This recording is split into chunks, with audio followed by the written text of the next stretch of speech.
Bonjour.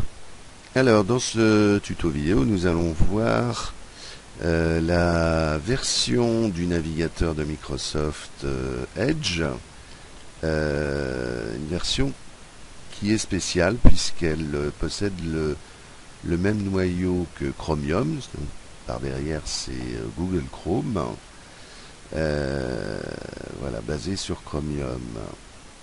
Donc si vous voulez avoir des informations, elle a été publiée mi-janvier 2020, compatible bien sûr avec toutes les versions. Vous pouvez donc la télécharger. Comment savoir si vous l'avez? Eh bien, le logo est légèrement différent. Si on le voit ici, c'est le logo de Edge, mais à la sauce Chromium. Donc si je l'ouvre,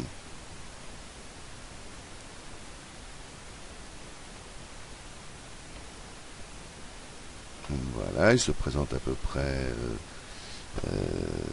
pareil, les favoris, le profil et ici donc les paramètres.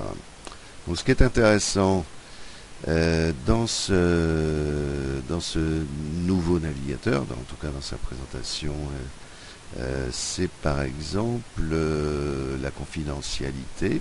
Il est par défaut sur un usage normal.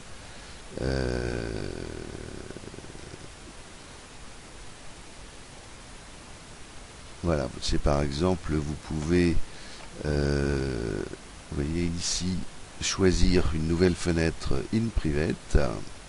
Donc c'est une navigation privée qui va faire le ménage une fois que vous avez terminé votre navigation, pour empêcher donc qu'on vous piste et qu'on récupère ces informations. Donc vous pouvez ici cocher toujours utiliser la prévention de suivi strict lors de la navigation in private. Après, dans les données de navigation, vous pouvez les effacer et choisir les éléments.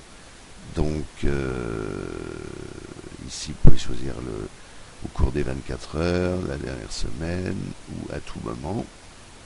L'historique de navigation, bien sûr, vous pouvez le supprimer sans problème. L'historique des téléchargements aussi. Les cookies, c'est largement conseillé donc de les supprimer. Pour les mots de passe, ça dépend. Imaginons que vous installiez un module complémentaire avec un gestionnaire de mots de passe, Dashlane, KeePass ou autre plugin.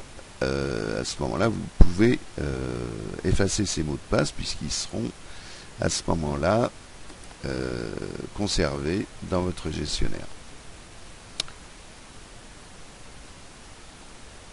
Voilà, qu'est-ce qu'on a d'autre? Gérer les certificats, contribuer à l'amélioration de Microsoft Edge, bon, tout ça.